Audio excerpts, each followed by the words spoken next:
Hello again, everyone. Thank you so much for making time to be with us this evening. I am really looking forward to the conversation that we will have today. And I know because the majority of us who are joining have either an idea for a business or you already have a small business that you're running. And basically, the conversation we're having today is around growing our businesses, taking our business to the next level, finding opportunities for funding, as well as creating businesses that are not only scalable, but are also fundable. So what are some of the things that we need to think of? What are some of the ideas that investors are looking for in terms of when it comes to investment? So that is what we will be speaking about today. This conversation is proudly brought to us by the Tony Elumelu Foundation and UBA Bank for Africa, of course, here in Kenya. I am so excited to be part of this conversation. My name is Terry Ann Chebet, and I will be your moderator.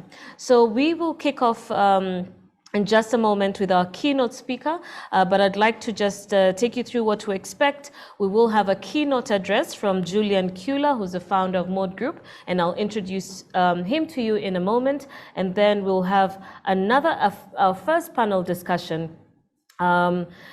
And shortly after that, we will have a second panel discussion. I'd like to also let you know that we've got with us Moyo, who's joining us from Lagos, and she sits on the at the Tony Elumelu Foundation, and she'll be telling us more about what to expect this year, because I've seen that there's some new additions to the 2021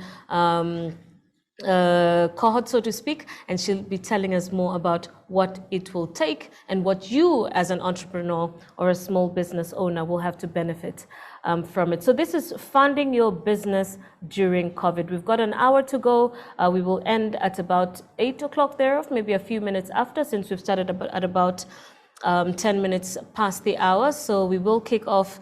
Julian Kula, who's the founder of Mode Group, will be our first speaker this evening, and he will be giving us a keynote address. Julian is an internationally accomplished business leader. He founded the Mode Group, a fintech company spanning over 26 countries in Africa, in Asia, and the Middle East. He has been recognized in the year 2015 by CNBC as the CNBC Africa Entrepreneur of the Year. In 2012, he was also recognized by IBM as the Global Entrepreneur and has appeared as well as a top 40 under 40 Kenyan entrepreneur, not just once, but actually twice. He's featured in Forbes magazine, Bloomberg International, among others. Mr. Kula, it's a pleasure to see you once again. It's always nice to see you in the crowd. And I know that when we have you, it's just fireworks. So Julian, thank you so much. And I'm really looking forward to hear what you have for us this evening. Over to you, Julian. Thank you, Terry. I hope you can hear me well. If you can, I'm sure everyone can. Always a pleasure. And thank you so much. And it's great to have you hosting this amazing event. It's great to see everybody. I'm just going to jump right into it and do what I was asked to do. I'm just going to talk for about 10 minutes. And then I think we move to the other stuff. My keynote is based on the subject tonight, which is funding your business during COVID. You'll forgive me, I'll speak mostly from an entrepreneurial standpoint. That's what I've been for the last 20 years. So I'm a little biased around that and maybe rough on the edges on any other kind of funding. But I do want to speak with an entrepreneurial hat on, but with the fact that I've been able to interact with a couple of other industries. The first thing I think I'll deal with, because as entrepreneurs, we've all been faced with this challenge. There are people who had COVID was a blessing to their business, and not because of any other reason, but simply because their business was required, whether people were in logistics or other kind of businesses. This was a very tough season for a lot of people, but it was also a blessing for the other people. So let me deal first with what I believe every entrepreneur needs to have, which is a turnaround mindset. As you've heard, I've built a company into 26 countries. I actually am no longer the CEO of Mode, because we did sell the company in 2017, but I was the founder of Mode. I've since engaged in another fintech, which is already in 4 countries and growing. And so I think I understand clearly how to scale and, you know, in all humility, how to grow these things despite challenges. Different challenges will come. If it's not COVID, it's a regulatory issue in a country. If it's not a regulatory issue in a country, it's a financial challenge. If it's not a financial challenge, it's an employee taking you to court. If it's not an employee taking you to court, it's a company taking you to running you out of the country. So the point is there'll always be a challenge. How do you fund despite? You've got to have a particular mindset as an entrepreneur. I don't believe some things happen overnight. I think there's a seasoning and a process that allows us to get there. And I do believe that paying attention to simple little things that most of us neglect makes a lot of people successful, those who follow these little things. So that turnaround mindset is key, right? What's a turnaround? What's a corporate turnaround? What's a turnaround management? It's the process of transforming a loss-making company into a profit-making company. You've got to look at the simple things. We tend to be overwhelmed with the big picture, but the big picture will not happen with the small things being paid attention to, right? One restaurant, a private equity firm took over a restaurant chain in Kenya, and I noticed their coffee started tasting a little different. And I know that sometimes that whole focus on all these small things can cause a lot of change in the business, but their coffee started changing a little bit. Their service started changing a little bit because they overdid the little things because they wanted to save money, but you cannot do it at the expense of your customer. But a turnaround mindset is key at a time like this. One of the challenges we've always had is the ability to pivot when there's a need to, and pivoting a business is basically moving from what I do to what I must do. And I found out every time I've started a business, what I started in my mind to do is not what the profit line of the business ended up becoming. And therefore, there is in this mindset a need for some fluidity as opposed to solidity. And there's a concept called fluid versus solid, right? My best engineers, some of them were doctors. So they went to school to be engineers, they went to school to be doctors, but they are now coding. Life will not turn out the way you always thought it will. So don't just have a pity party about how bad things are. They are bad generally for many people, but those that are going to be able to have that fluidity and understanding to bring a turnaround in tough times is going to be very key. I happened to be in the United States during 9/11. And right after that, no, not 9/11, yes, 9/11. And then a few years later, we had the global, we also had a financial crisis a few years before that. In both situations, the country went through tough economic times. I found it interesting that a lot of strong companies employed military people. And the reason they did that is that these guys had come from very tough wars, whether in Afghanistan or in Iraq, and they knew how to move quickly when a problem comes. Don't babysit a problem. Don't babysit a problem and don't feed a problem. And so the reason they brought these kind of people in is because they were able to navigate very quickly, understand there's a problem here, and start working a solution as quickly as possible. So my first point, which I think I've belabored for quite some time, is there has to be a mindset for a CEO, for a director, for a person in leadership to have a turnaround capability in terms of a business. So when a company that's experienced a period of poor performance starts to move into a period of financial recovery, that's what you call that turnaround. And so just put your head to it, put your mind to it, give it what it takes. I remember I had a country that I was told was going to shut down if we didn't raise $2.5 million within 48 hours. Now, most of us will give up because I'm an entrepreneur. I didn't know where to get that kind of money, but it was a very big country for us. I was not going to lose it. So none of us had thought at that point, instead of using cash could we use bank guarantees? And I won't tell you which bank I went with because I'm talking to the Tony Lemelu Foundation also is here and UBA is here. So I won't tell you what bank helped us, but nobody had thought about the guarantee model.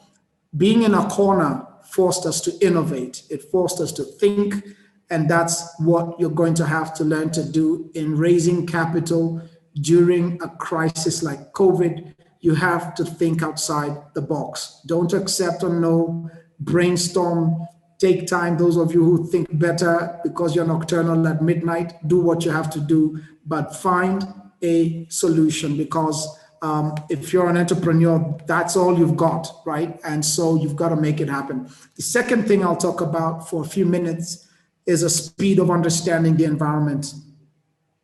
I think of all the assets of the people I've employed, some of the people that work the best for me are those that have the speed of understanding what the environment looks like and what are we going to do, right? So at the moment, I've set up, I'm just using this as an example, I don't need to project myself, but I've set up a company both in Africa and in the United States, two very different environments, financial services and technology, and therefore the mindset required, the environments are different, the regulatory landscape is unique in both markets. The problem and the interesting thing I've found is that the same energy it takes me to set up in a country in Africa is the same amount of energy it will take me to set up in the United States.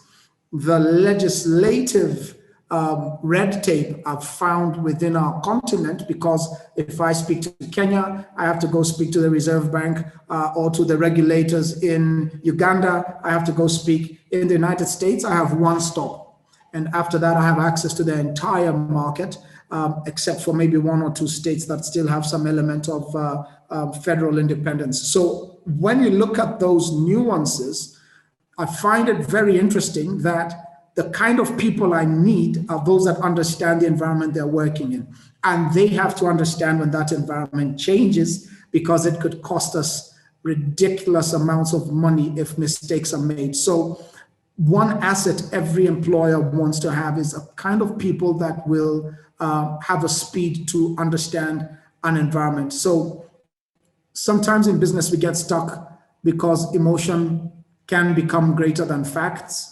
Sometimes we fall in love with the idea of what we started and refuse to see that what we are doing has evolved and what we are looking at is a better business than what we dreamt about when we started the business. So if you've ever built a business, you know that more than 70% of the first 2 years is always managing a crisis. So COVID is another crisis that just needs to be managed. Understand your environment, and if you need to pivot your business, do what you have to do. I always believe if you're going to pivot, experiment cheap and fast, right? Don't waste 4 years pivoting. I know it depends on the size of the business. The larger the business, the harder it is to pivot. But that's why large businesses most times will survive such a crisis, while the small ones, which are the speedboats, which should have the ability to pivot, may not survive because our balance sheets are not strong. So I do believe struggling can make you stronger. I have a firm belief that the struggles we go through make you more seasoned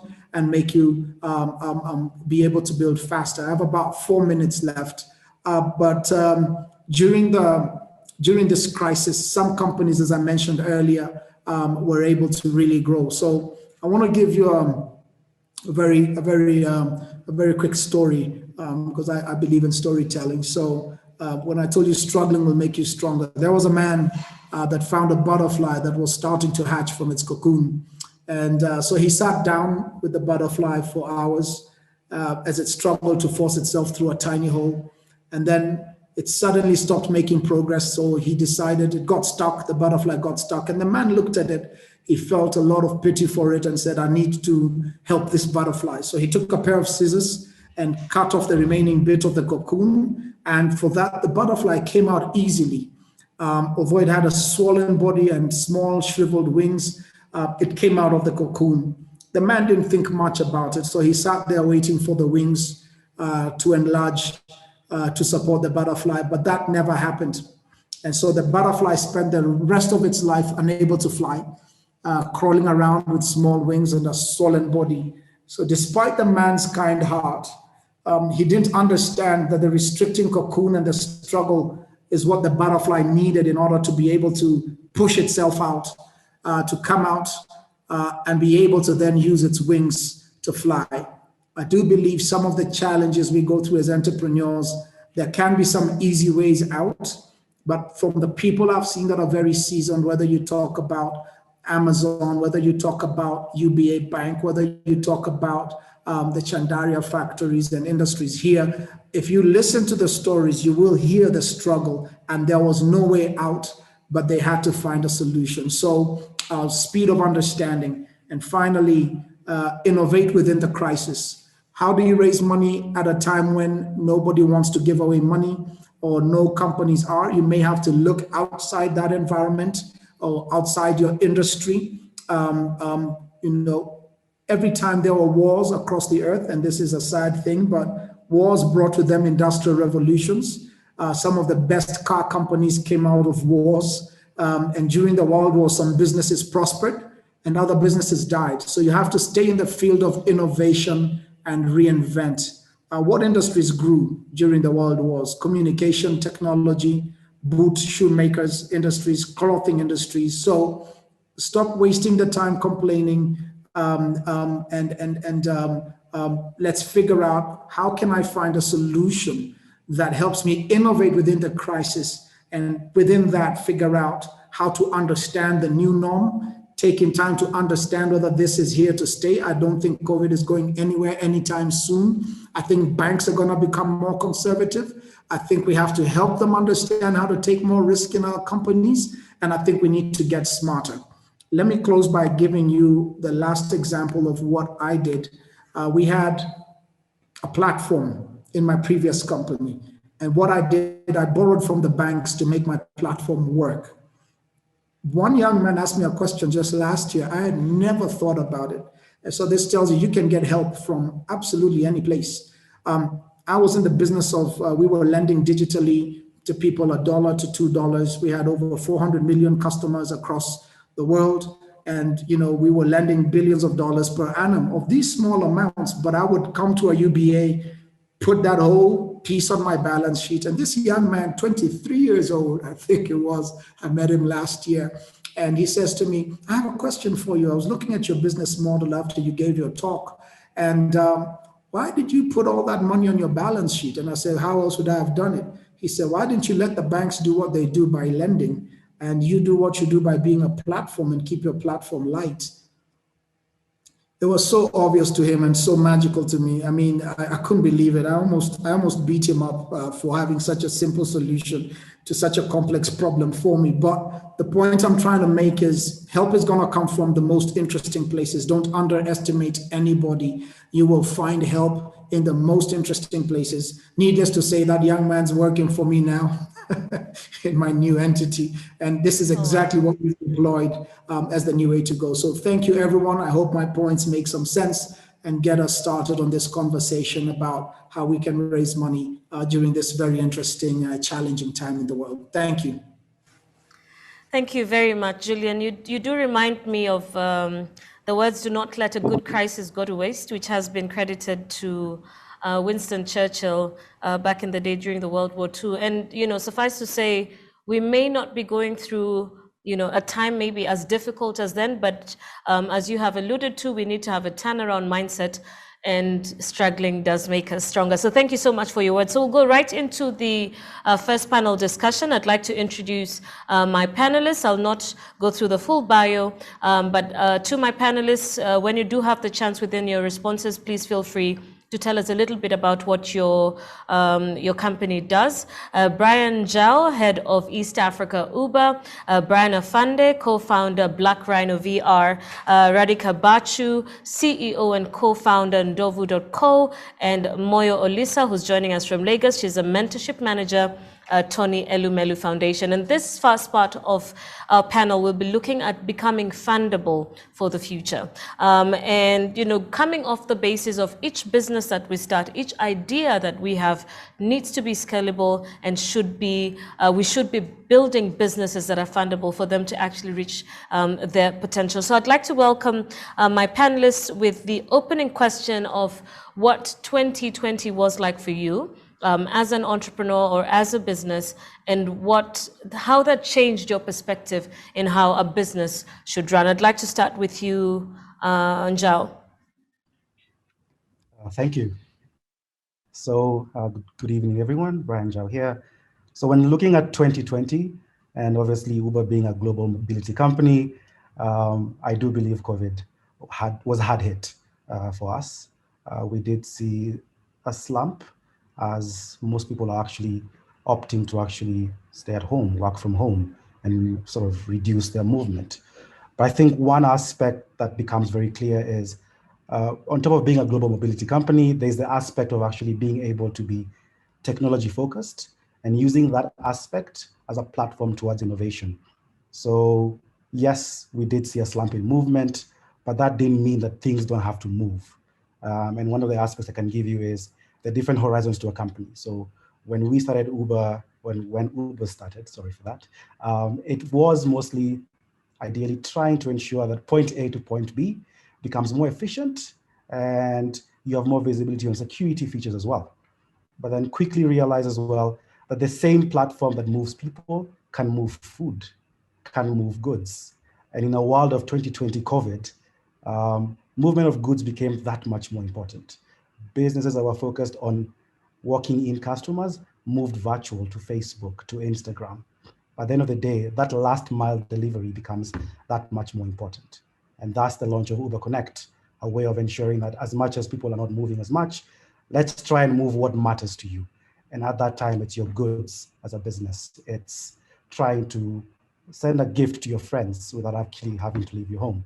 So it was a rocky 2020, but at the same time, it was testament to the fact that diversity and being able to think ahead and use innovation does play a part in ensuring that you balance out some of the shortcomings of movements towards more pronounced ways of growing during the period. All right, thank you so much, Brian. For those of you who are joining us online, we're also live on Facebook. If you are joining us online as well, would love you to be part of the conversation using the hashtag TEF 2021, that's TEF 2021, and UBA Kenya as well. So use those two hashtags to engage with us, and we'll be really looking forward to hearing from you on Twitter, on Facebook as well, which is where we are live. I'd like to invite Brian Afande, a co-founder of Black Rhino VR, and just to respond to the same question, how was 2020 for you, and also 2021, and what did that do to you as an entrepreneur in terms of your mindset? Thank you so much for the question, Terry, and good evening, everyone. I must say, for my business, it's more of trying to make people understand the value of VR and extended reality. A lot of forums that I go to and, a lot of clients that we have, some of them actually don't know what extended reality is and what sort of spectrum it belongs to. Just for anyone listening right now, extended reality is part of a spectrum of technologies that involves 3 key technologies. So you have virtual reality, augmented reality, and mixed reality. We specialize in 2 of those technologies. Now, for instance, in 2020, no one knew this was going to come.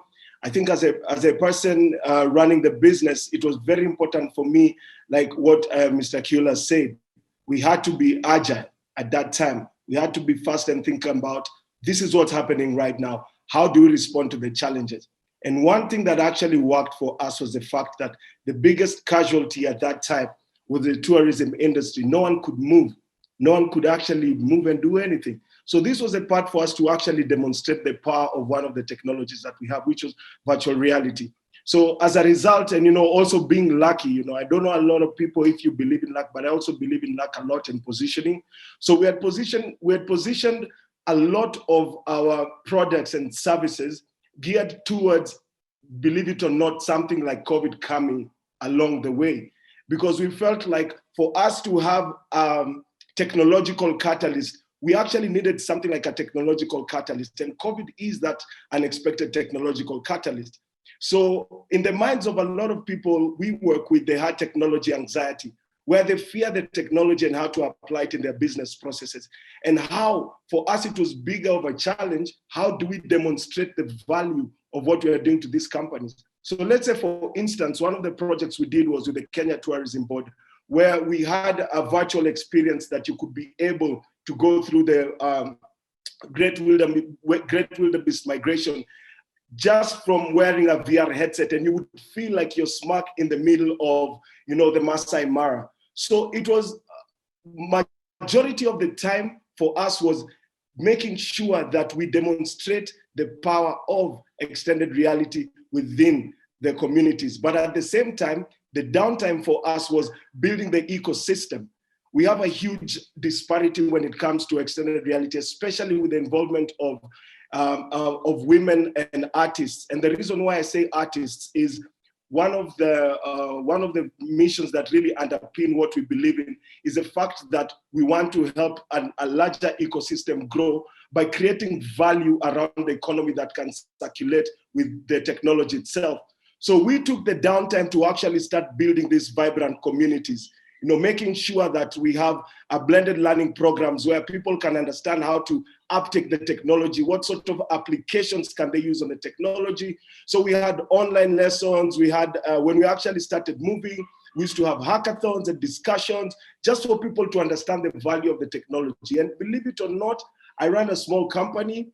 We're about 15 employees, but I want to tell you something. During COVID, we actually did not have any pay cuts, neither did I lose anyone. We still maintained, it wasn't like a growth trajectory, of course, compared to 2019, but we actually did make a loss as well. So I'm happy to say that the fact that, we had, just back to your question, it's very important for a small company like us. We've been there for 6 years, and we're currently being shortlisted for, there's a program that is supposed to help us also scale our operations. But one of the things that was very clear for us is we need to have very, very solid structures and processes that galvanize the business operations. So if there's anyone out there running a business and you want to position it for funding, I think it's very important that you have solid business, you have solid structures, financial models that are very good, and you also have audited reports that someone can come in and do a forensic audit on your business. It's very important to also have some sense of culture. What sort of culture? For our brand, we're trying to export a certain culture. So what is the culture that we have that someone else, remember, the person who's coming to give you money is not giving you money because you can talk really well. They're giving you money because they subscribe to a certain culture that you have. They subscribe and they look at the hard facts. What are the books saying? So it's very important that you have those solid foundations that will position you for that sort of scalability. Much for that, Brian, and of course bringing in some of the issues that we need to think about as entrepreneurs when it comes to structures, when it comes to our books, and ensuring we have good audit reports and a culture, which is incredibly important right from a startup, because usually we look at culture from a very grand perspective. You have to be some sort of multinational to have some sort of culture, but I like that you've really brought it out, and we need to start defining our culture as a small business from the beginning. Radhika, let's just come to you from Ndovu.co perspective, what the year was like for you and some of the key takeouts for your business. No, sure thing. Thank you. So Ndovu is a platform that provides the everyday person, regardless of income and education, with access to tools that help them create wealth that lets you live the life that you want. So Ndovu actually was founded during the COVID period. We actually were founded in the second half of the year, but we really saw this as an opportunity for us. And this is because of three things. So firstly, COVID made us realize that we were no longer able to meet people in person and be able to take financial advice in person. So that whole behavior of a customer being able to think about their financial portfolio was actually needs digitization. And that's exactly what Ndovu is doing.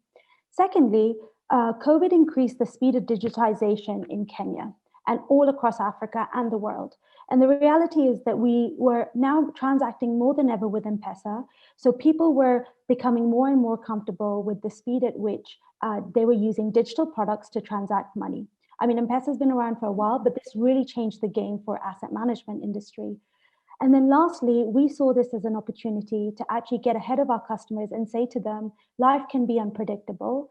And yes, you have some savings, but those savings are not going to take you a long way because African countries are known to have the cost of living goes up every single year.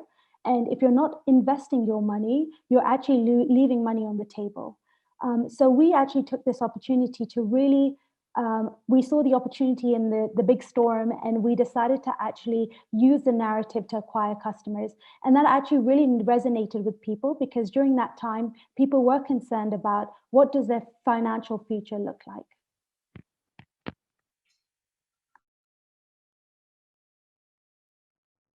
All right, thank you so much, Radhika, for that. I'd like to rope in to the conversation Moyo Olisa. Moyo is a mentorship manager at the Tony Elumelu Foundation. I'll just quickly take you through what the foundation is all about. It is a leading champion of entrepreneurship in Africa with the objective to empower women and men across our continent, catalyzing economic growth, driving poverty eradication, and ensuring job creation.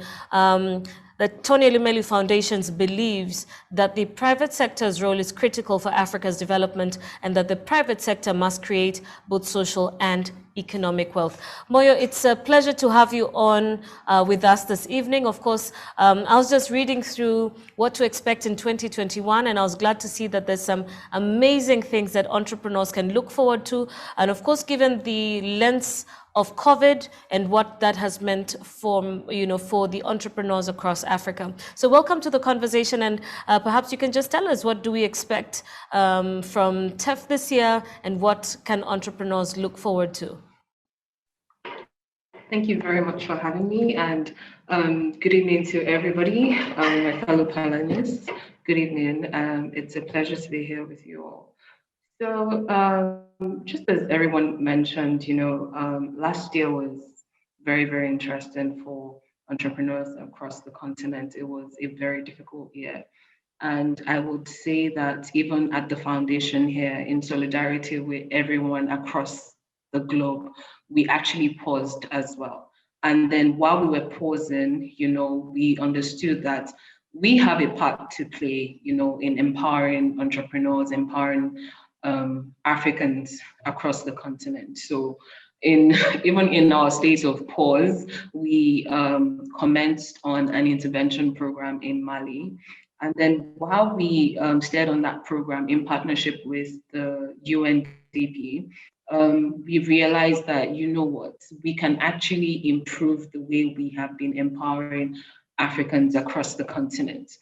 So let me just give a bit of a background to the foundation in addition to the, the description that was just given. So the foundation was born of our founder's philosophy of Afro-capitalism. Our founder is Mr. Tony Elumelu. He's a serial entrepreneur and businessman.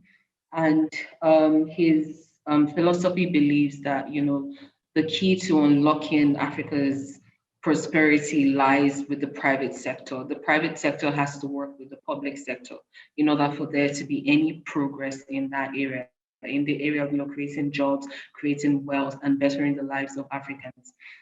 However, there was something Julian mentioned, and he said, if you start a business or if you've been running a business, you know that it's always about managing crisis. Well, that is the everyday life of African entrepreneurs. They're always managing crisis. We live on a continent where, there's so many gaps. There's so many institutional gaps. We are struggling with infrastructure. If you're an entrepreneur, you have to be your own government. You have to be your own leader. You're providing your own lights, creating jobs for people and even yourself. You're doing everything. You're supporting yourself in the way that your government should be supporting you. And, here at the foundation, our founder literally sat down and thought about it. Okay, so he you know, he has been able to move UBA from where it was to where it is right now, you know, creating a lot of jobs, but only in the financial sector. And then he decided that, you know what, there are other ways that we can transform lives across Africa. And then in 2010, you know, the foundation was founded. And in 2015, we started our entrepreneurship program. So through this entrepreneurship program, we originally had a $100 million commitment to identify, train, and fund the businesses of 10,000 African entrepreneurs across the continent over 10 years, you know, while giving them access to networks, mentorship, and all of that. But, you know, we have been able to scale our impacts with what we're doing with our entrepreneurs. We have a dynamic team here at the foundation, you know, where we work together to, you know, try to change the African narrative by showing the rest of the world what our entrepreneurs are doing. You know, we have a strategic partnerships arm that, you know, tries to find, you know, collaboration with like development organizations. And then now looking at the current state of things, right, going into 2021, we understand that even worse than before, financial institutions will be wary of providing loans to, you know, startups, grassroots entrepreneurs, and so on. It's going to be really hard because what collateral do they have? It's just like saying, oh, you need 5 years of experience for you to start a job when you're 20 years old. Where are you meant to have gotten the 5 years of experience for? So what we do at the foundation is that we level the playing field for everybody. So entrepreneurs who just have business ideas, they don't need to have a collateral. They don't need to have some kind of sponsor. They don't even need to know anybody. You know, the African way people believe is nepotism. There's no such thing here at the foundation. We just identify entrepreneurs who have businesses that have the opportunity to create jobs and create wealth for people in their immediate communities, and then we give them training. So now this training is actually very, very important because while the entrepreneurs are taking their business management training, we try to instill the foundation's values on the entrepreneurs. So Julian mentioned, you know, the kind of mindsets that entrepreneurs should have. You know, they need to have the turnaround mindset and so on. And everything, all the points that he mentioned feed into our 3 core values. So our values are execution, excellence, and enterprise. So enterprise one is that you always have to be resourceful. We always teach our entrepreneurs to be resourceful. Don't, just like he said, do not think within the box. Try to find other ways to get things done. Even if you have to partner with people, you have to find collaboration, find innovative ways of getting things done. And the next thing is to be execution focused, like at all times. You know, you can't just relax and expect, you know, someone will hand everything over to you. Just because we're giving the entrepreneurs grants doesn't mean that, you know, they don't have to work for it, because they have to show to a certain extent that they are ready to manage wealth before we can give them any type of help like that. So the entrepreneurs prove to us, you know, by completing their weekly tasks, by meeting all the deadlines they're meant to meet, by going ahead to pitch their business plans to a panel of expert judges, they show us that they are ready for the seed capital that we are about to grant to them. And then the last thing is excellence. We believe that in everything you do, you must do it excellently. There's so many things here at the foundation that, like, if you're waking up in the middle of the night, you would wake up, you would do it, and you would do it excellently. And we try to teach this to our entrepreneurs because at the end of the day, we're Africans. We have to work harder than the rest of the world in order for us to get to a certain point. And we need to let our entrepreneurs know that they have a part to play in leading the excellence culture across this continent. We have noticed a lot of things happen in our countries, all the different countries. We have like some kind of basic, let's say, lack of maintenance culture that goes on around us. And, you know, we try to teach our entrepreneurs that, okay, you have gotten this $5,000. What are you going to do with it? How are you going to scale your business? So we try to teach them that, you know, they always need to have a growth mindset. They always need to be thinking about the next big thing. And then also, they also need to think about giving back to their communities. You know, you have been empowered. How are you going to empower the next person? Because really, our founder could have just focused on one business, you know, could have just focused on one sector. But he decided that there's so much, like, it doesn't make sense if one person is excelling in across the continent. Everybody has to excel as well. And that is the same kind of mindset that we're also trying to teach our entrepreneurs, that you're growing, you're going to grow, you're going to develop yourself, but you would also develop the people around you. So, sorry, I heard someone. Did someone have a question? Yeah, yes, we need to quickly wrap this session because of time, Moyo.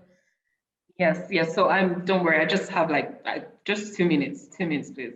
In trying to teach our entrepreneurs, we also have a digital platform. It's called tefconnect.net, and this is where everything goes on. So if you want to apply to join our program, just go on to tefconnect.net. We're calling on entrepreneurs. We're calling on mentors. We're calling on investors. Anybody, just log on to the program.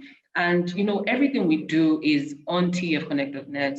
We're able to give our entrepreneurs access to networks. They're able to meet with like-minded entrepreneurs, mentors who are able to give them tips and advice on how they can develop themselves and their businesses. They also have access to market linkages. So an entrepreneur in Northern Africa can easily reach out to an entrepreneur in Southern Africa. They can exchange goods and services, they can exchange ideas and so on. So I'm just saying that, we are trying to create an entrepreneurship ecosystem, and we're calling on the rest of the continents to join us in what we are doing. Together, we can create wealth across the continent. All right. So thank you. Thank you very much, Moyo, and of course for shedding light on what entrepreneurs can expect, and of course where to find the Tony Elumelu Foundation and the latest information as well. And as we come to a close later on tonight, I will also share exactly where you can find information and how you can apply to be to join the Tony Elumelu Foundation.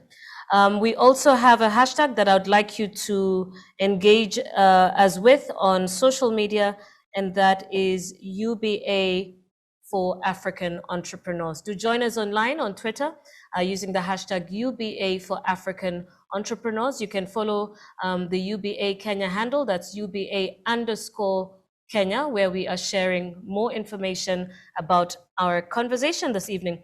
So very quickly, I'd like us to move to the second panel in the interest of time. And we have Martha Cheruto, the Deputy CEO at the Kenya Private Sector Alliance, Geoffrey Otieno, Chairman SME Think Tank, Dennis Mutoro, he's also a TF alumni and founder African Logistics, and Mary Mulili, who's joining me live here as well. And she is the Executive Director of Business Development, UBA Kenya. And she'll be telling us more about what we as entrepreneurs and small business can benefit from at UBA Kenya. Thank you all so much. And Martha, I'll just quickly start off with you in terms of the kind of support that small businesses or SMEs can expect from the Kenya Private Sector Alliance. Martha? Thank you, Terian. Good evening, everyone. Indeed, COVID came in and made us rethink our services to SMEs. Before we get into the programs, I'll just mention a bit of what KEPSET is all about. We are a business membership organization, which was established in 2003, and our members cut across corporate business associations and even SMEs. So what we did and what we have been doing is that we do have a special category for SMEs who are at a subsidized, they get in at a subsidized fee, and then we have special services for them. And I'm happy to hearing from just what has been going on and what the experiences of the other businesses that started earlier. And what we have as KEPSA is that we did provide financing. We realized when COVID came in, businesses had to continue. So one thing that we provided is financing, and this came in with support from MasterCard Foundation. So these finances were, one, interest-free, and they did not require any collaterals. They were expanded to our members and their indirect members, that is the members of business associations, and it was up to a maximum of about 1.5 million. The success story out of it is impressive, and we could see businesses continue. The other thing that we noticed during COVID, and as we know about over 90% are SMEs, is that there was need to build capacity. COVID came, people had to work from home, so you have to re-engineer your business and even learn from others. So we provided capacity building platforms, and this involved meetings every Friday, And this Friday was about mentorship. We brought in people who are seasoned in the industry and also training them. And one thing that we looked at is looking at funding. What opportunities were there? And one way we trained our SMEs was on grant, how they can develop proposals and how they can attract funding for them. The other thing that we also did is we partnered again, which is our major partner, that is the Trademark East Africa, and established a project that is the e-commerce project. And this is now moving the SMEs into the digital world and taking them through the platform. So we train them on the digital space, how they can market themselves, how they can set up websites, Facebook and all that, just to have a digital presence. And that is currently going on until the end of the time, until June this year. At the same time, being a business association, the forums we do have, the webinars, the networking platforms that we have, gives this SMEs a platform to network with others and learn from those who've been there and even participate. So you're seeing people coming up together and just partnering. So we've seen, because we also promote investments, so people are linking to develop and work together. We have seen others who want to grow outside the country and they want to expand into the export market. So our partnership again with the branding agency, that is Keproba, and trying to look at what markets are there within Africa and just the global region so that they can also participate. So those are the things that we did as an organization and still looking forward to, and even the media fraternity coming out to just tell people that these are the platforms that are available for you that you can take advantage of. And I want, as I finish, just to congratulate UBA and also the foundation for coming together and just supporting entrepreneurs, because when we all work together, then we know that the country can grow and achieve the expected growth of 6% this year, and even more if we can go to the double digits for the country. Yes, Davian. All right. Thank you so much, Martha, for your comments, and as well as what KEPSA has created for SMEs and small businesses and how we can benefit from that. So I'd like to move over to Geoffrey Otieno from the chairman, the SME think tank. We're looking at funding opportunities for your business, speaking to small businesses who are in that space. Geoffrey, what words do you have for entrepreneurs? Much, Julian, and good evening, everyone. Let me start by introducing SME Think Tank. This is a group of 100 progressive SMEs that came together during the beginning of the pandemic with the aim of making sure all the SMEs survived the pandemic, but at the same time giving back to society to help those who are underprivileged during this time and season. And so we've grown from scratch. And I like what all the other speakers have talked about, how they are providing training and they're doing several things for the SMEs. But I would just like to mention a few things about SMEs. The SMEs in the country, especially in Kenya, and I believe across Africa, there's a gap that is missing, and that is the categorization of SMEs. When organizations talk of SMEs, in most cases, they think of the high turnover SMEs, people doing the 100 million plus. But we have various categories as SME think tank. We've looked at SMEs and we've categorized them into 5 bands. SMEs doing between 1 million and 5 million a year. SMEs doing between 5 and 24, 24 and 50, 50 and 100 million, and then 100 million plus. And we have members that cut across. And it is through this categorization that we've been able to attract financiers, because we also help our members to get them to be investor ready. And investor readiness takes time. I know various speakers have already spoken about this, so I'll try and just wrap up. Why are we doing it this way? Because if we look at the challenges that the SMEs are facing today, number one is lack of access to growth finance. Number two, we have limited resources. And here I'm talking about business advisory services like legal, HR, strategy, audit, PR, and the like. And then number three, it's good to train that entrepreneur, but when they get back to their place of work, they lack the management team to help them run some of the aspects of the business, especially if they're a startup or medium-sized SME.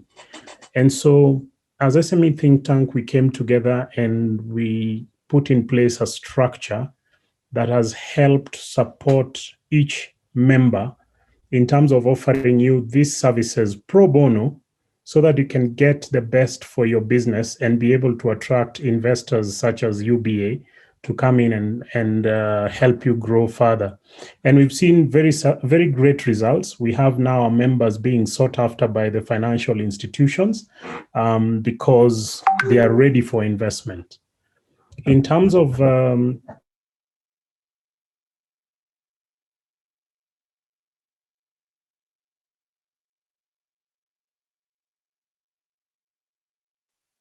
is to form structures such as the SME think tank. There could be others. Get a member-driven approach. When you get it as a member-driven approach, the financiers could do design thinking exercises with SMEs so that they truly understand the SMEs. I challenged banks a couple of months ago that the credit scoring template that was designed in 1978 needs to be reviewed. The credit scoring system has been outdated more so when it comes to the pandemic and everything else that is happening. And so banks are taking a different approach, and we've seen a lot of banks paying interest into the new way of dealing with the SMEs. The third one is engagement and partnerships. We welcome partnerships for various projects within the SME sectors. Fourth one, we look at training and mentoring, and I'm so happy the speaker, Moyo Lisa, talked about what they're doing in terms of training and mentoring and getting people to be investor ready. And the final one would be transparency and trust, where whatever the process it takes to get the facility that the SME requires, if it is very, very clear and transparent, then the SMEs end up gaining trust in the parties that they get involved in.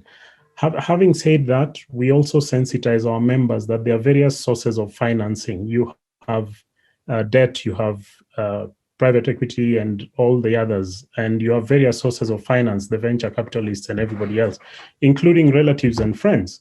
And so we also analyze the SMEs based on what they are doing and advise accordingly where you'd get money easily based on what you're doing and how you're doing it. But therein lies an opportunity for the financial services sector. For starters, you could put in custom-made products, do some design thinking exercises with the entrepreneurs, especially the SMEs in the 5 bands I've talked about. It will amaze you what they've come up with. I like what Julian said, that you have to have a turnaround mindset and an innovative mindset. We are seeing a lot of that at the SME think tank, where solutions are being built that financial institutions are attracted to, and they are beginning to pay attention to what SMEs are coming on to the table with, to say, this is how we would like it done, and this is how you'll reap your benefits. Let me take the example of the current pandemic. One of the biggest worries of all SME owners is the health cover of their employees. Health cover is expensive in this country. What can financial experts do to help us cover our employees? I mean, having a team of about just 6 to 10 people, you'll cough about $1 million shillings in health cover today as an SME. And in the current scenario, that's a very tight situation. And so if that is navigated, it would give the entrepreneur some leeway. There are various applications developed by SME think tank members, which have created a platform Julian was talking about that helps the banks achieve this. The second thing is maybe something like an education cover. Schools and colleges are still going through the old system of asking for fees in advance in bulk. Again, this is an opportunity for the financial institutions to look into, and it could support the SMEs to navigate the pandemic much better. Again, this has been developed by the SMEs themselves. Thank you very much, Terian. Thank you very much, Geoffrey, for telling us more about SME Think Tank, and I'm sure for many SMEs who are joining us, that is also something that we should look at, because you just never know where help might come from. I'd like to invite now Dennis Mutoro, who's a founder of Africar Logistics, and he is also an alumni of the Tony Elumelu Foundation. And I can't wait to hear more about what your experience was like for the TF, from the TF Foundation. And of course, when you started off, did you know you would access, funding and training? And what did you do right in your business to be able to access that? And I'd like you to speak specifically to the entrepreneurs who are joining us this evening. Dennis? Thank you, Tarian. Good evening, everyone. My name is Dennis Mtoro, as Tarian has explained. I'm the founder of Africa Logistics Limited, a company that we founded in the year 2015. Before then, we had a long story of actually trying to run a business as partners. And that partnership, went down the drain in 2014.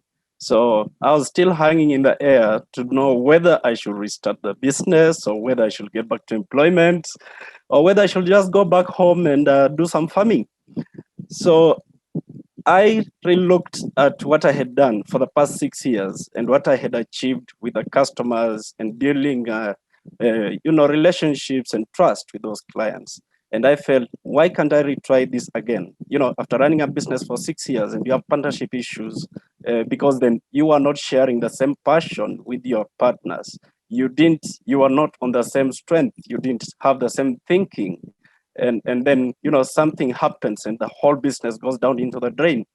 So I restarted Africa Logistics with the same mind, with the same focus. And as I was running the business, I only had 2 employees because I wanted to remain lean.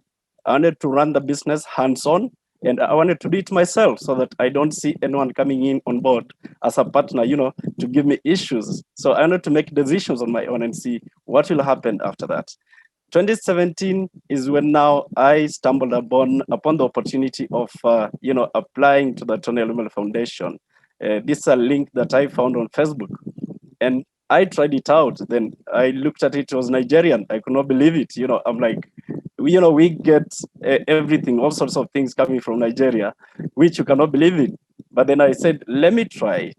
And I tried to apply, and the link was so professional to the last bit that all the ideas, that you give in and the business mindset that you want to have, the uniqueness of what you want to do and the challenges you want to solve.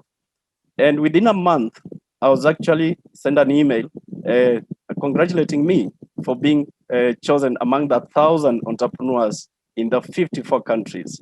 I was so elated.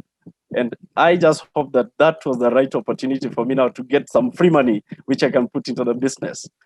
We went through the program. It was a very well sophisticated and structured program, which I say it can only be, equal to a mini MBA if you have attended an MBA class, because it takes you through from the time you want to start a business, create an idea, what issues or challenges are in your community or in your environment, what do you want to have, the financial planning of your business, the cash flow management of your business, the employee retention, and how to run your HR system. And this was an eye-opener for me, because for the first time, I think, Terry, we shared a class at USIU, Business 1010 or something like that. I had never gone through that. So I felt like this opportunity was for me now to actually become a real entrepreneur, an entrepreneur with information, and an entrepreneur who wants to run a successful business. Over the years, we created opportunities for others because I've always taken it from Tony Elumelu himself, that he says, always stay ahead and always be ready to create opportunities for others. And that is what I've done. Currently, we are employing 10 people in my business, and I'm running 2 organizations. The first one is logistics and a distribution company. And the second one is squarely for supply chain. We have links in China, we have links across the globe. And during the pandemic, actually, is when I realized I needed to create more opportunities, because everyone was crying in 2020. We could not close shop. And I even went back to my clients. I visited each and every one of my customers when the president announced a lockdown. And I asked them, are you going to lock down? Because if you lock down, I'm locked out. So all these clients assured me and said, let us pray, let us hope things will work. And none of my customers actually closed down. Very few clients, there are just about 6 of them, but they never closed down. So I came back to my employees, there were just about 6 of them at that time. And I told them, we are not going to close down. We are not going to take anyone home, and no one's salary is going to be touched. So I went out even to my entrepreneurs within the Tony Elumelu Foundation network, and I kept on encouraging each and every one of them, please do not close shop. Please don't go about this thing of working from home, because you work from home and someone will be picking your clients in the market. You've left your customers hanging. They'll not come to your home for a meeting. You know, even if you wanted to arrange a virtual meeting and your baby is running around, the client, you know, will get satisfied with your services. So I was like, can we stay positive? Can we have a mindset that, you know, can actually take us through this? And with my employees, we designed a formula of how to come out of COVID. We looked at the opportunity at that time, and that was simple. Masks were actually selling. Gloves were selling. Goggles were selling. And we said, we are in the distribution industry. We have customers who are importing these products. Why can't we help these clients to distribute so that we can sell at 5 shillings extra so that we earn? That is how we went through the COVID pandemic, actually, because we earned even more. And at that time, I can remember there was a program on NTV of decrease of hell or death. And I approached the presenter at that time and I asked her, I need 5 employees because I want graduates who can actually join me and learn with me. And at that time, I managed to pick 3 of them, whom I put on internship. And right now, I've retained all of them and employed 2 more. So it was a learning curve for all of us. The Tony Elumelu Foundation, in short, is a democratized luck that comes to us as entrepreneurs in Africa. This is a man who has actually given out his investment. He will have done something with that money. But look, he has blessed that money with one simple reason, that he wants others to be like him. I come from Bungoma. I come from a very remote village where no one actually knew that entrepreneurs can come out of that village. We are very few who have actually come out. But this man all the way from Lagos, Nigeria, decided, can I give out my $5,000 to this boy and see what he can do? So in the same breath, what we have been doing ourselves is now to volunteer to create more networks and opportunities for others. We have created a business management training for entrepreneurs as an alumni network where we give opportunities for mentorship and training. We connect by meeting once or quite often with other entrepreneurs so that we can discuss matters that, you know, affect us. We have also created a forum, you know, where people travel to Lagos, Nigeria, when entrepreneurs have been successfully completed the program. And at this forum, you are able to connect with different entrepreneurs across all the African countries. We've gone around government seeking support, you know, to airlift entrepreneurs. And from 2017, we went to government, the Ministry of Youth, and we got tickets, about 7 tickets. 2018, the same. 2019, we did the same. And we have been getting that support from government, but it's not enough because we need to expose our entrepreneurs. Rightly, no one can actually run a successful enterprise if it's not exposed. You must travel. You must move out of your own surrounding for you to learn something new from the others. So as one of the alumni and an alumni hub lead, I'll encourage that, you know, all entrepreneurs, if you can connect on tfconnect.com and just sign up to be part of this young community, be part of this enterprising agenda that we can form around the Tony Elumelu Foundation. Thank you. Wow, Dennis, thank you so much for your very passionate pitch actually to entrepreneurs because of your personal story and how you benefited as an alumni of the Tony Elumelu Foundation. And I'm sure our former lecturer would be quite happy. You clearly took all the business 1010 lessons, not only, you know, just for the degree, but to actually put it to work. So it's good to see you again, Dennis. All right, so I will now move over to Mary Mulili, who's also, of course, our host for the evening from UBA Bank Kenya. She's the Executive Director, Business Development at UBA. Mary, thank you so much for making time to be with us this evening. And from what we've had from our panelists, there's so much that entrepreneurs are looking forward to, but there's also so much that the Tony Elumelu Foundation has done since 2015.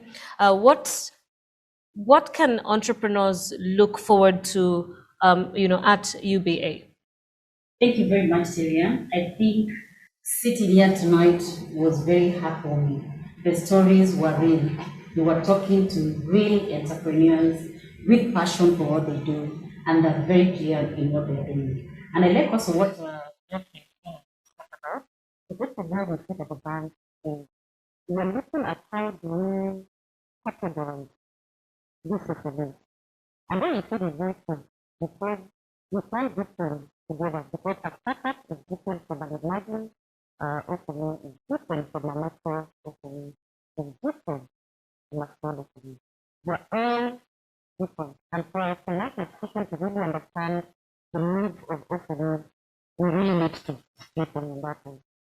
And the last one, that is a startup and the emerging SMEs, we find most of them actually like to get information about advising policies.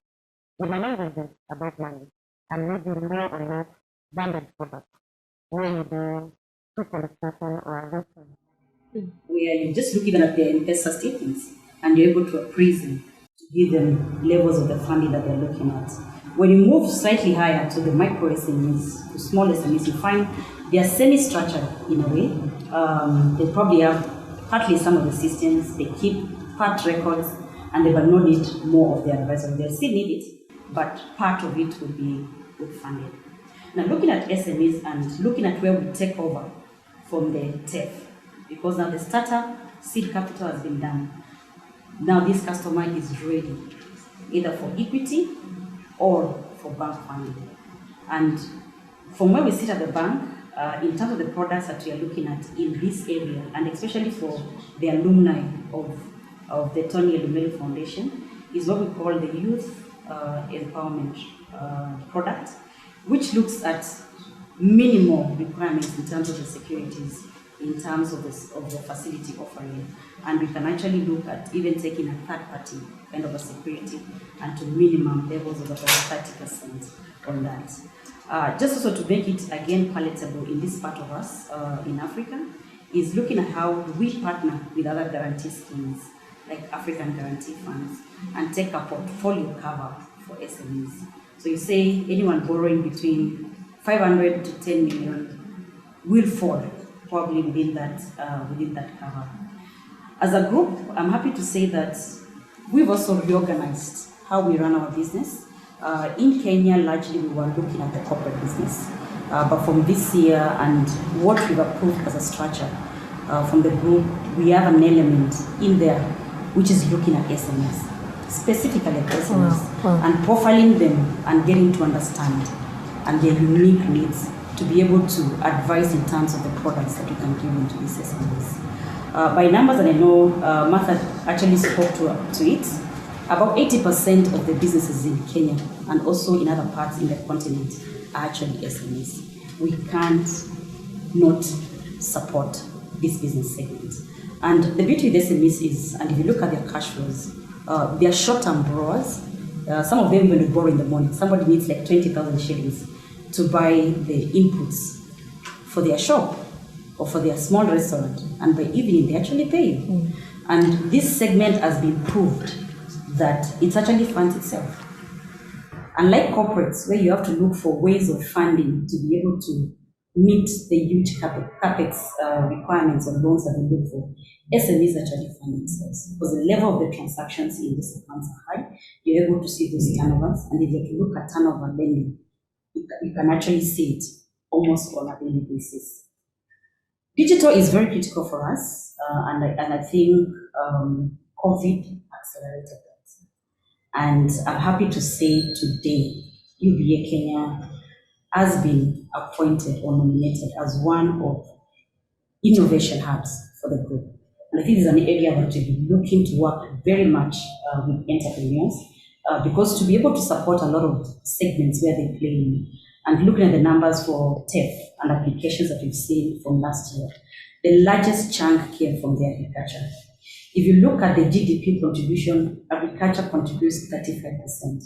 But if you look at the private sector credit into this sector of the market, is only 2%. Wow.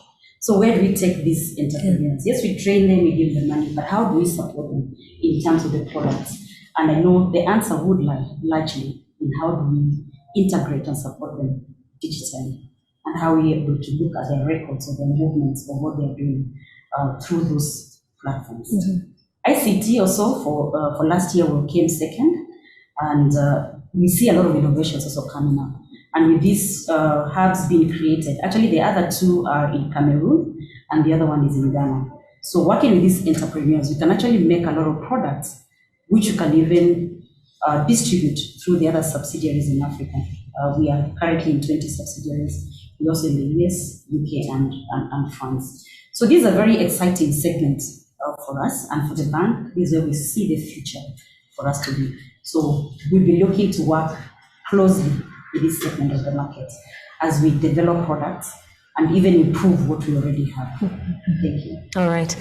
Thank you so much. Has been Mary Mulili, Executive Director, Business Development at UBA Kenya. And as she has mentioned to us, UBA Kenya has been selected as one of the digital hubs for UBA Africa, which is, of course, incredible news for those of us who are here, and also looking at what is required in terms of either collateral from the bank's perspective has been made a lot more flexible for small business and SMEs. So be sure to find out more from UBA Kenya. You can follow their social media platforms. On Twitter, it's UBA_Kenya, and on Facebook, UBA Kenya. On Instagram, UBA_Kenya.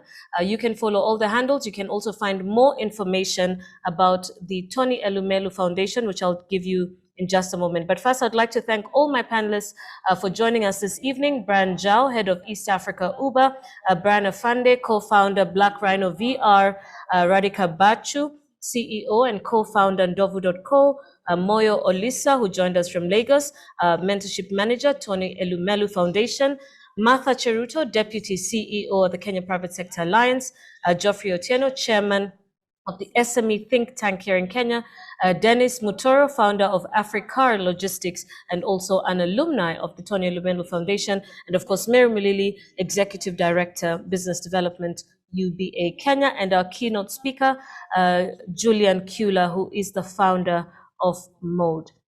Just some information about the Tony Elumelu Foundation, which we would like all of you to take part in. Throw in your bet, put in your application. You just never know. $5,000, which is a grant, could be made available to you, as well as training. The website is tonyelumelufoundation.org. You'll also find the links shared on the UBA platforms, as well as my social media handles, and on Africa's Leading Ladies, for those of you who are members of it. We will share all the links for you to be able to join. It's important to note that the deadline for this is March the 31st, so the countdown has begun in earnest. Share this information with somebody who will need it. Share this information. Do not leave anybody behind. It's been such a pleasure to listen to this conversation and be a part of it. And if we do have any questions, although I know, in the interest of time, because it's 20 minutes past 8, if we do have any questions, I'll take maybe one or two. I can see we already have some questions. Funding for SMEs is a big challenge. Does UBA have a product for SMEs to access credit? I believe Mary has answered that question sufficiently. We have Winnie Chepkorir. She says, very inspiring. I'm an aspiring entrepreneur, currently working as a bank salesperson.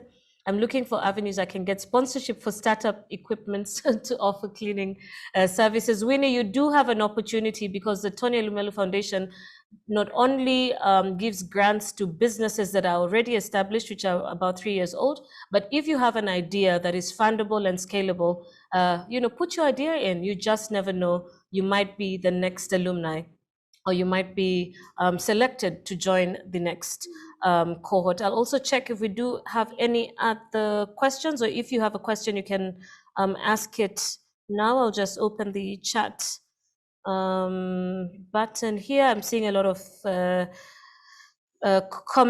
commendations for our panelists this evening. Bindio, John Kimeo say all panelists are Santeni Sana, thanks to UBA. Betty, you say great session. Florence Wambo, you also say great session. David, great session. Please be doing this at least every quarter. That's a challenge to you, Mary. It's a part of what we do as after the TEF. I think we'll be running it also with them on a quarterly basis. It's good for them to know. Either myself, head of retail, head of SME, because it's the only way we can get feedback to be able to improve on our products or develop new products. So we'll be in that space much more going forward. Oh, absolutely. That's fantastic news. Beatrice Obonyo, you say this has been awesome. Christine, Rafael Kyoko, great work, inspiring as well. So I guess we can end it there. Well, I have the permission to end the session now. Thank you all so much for making time to be with us this evening. My name is Terry Anchebet. Let's catch up. Let's follow up this conversation online. That's UBA_Kenya on Twitter, UBA Kenya on Facebook, UBA_Kenya on Instagram, and the Tony Elumelu Foundation.org. We'll be sharing all the necessary links and information to enable you send in your application before the 31st of March. For now, have a good evening. If you're out of home, run home before curfew begins. Have a wonderful, wonderful evening.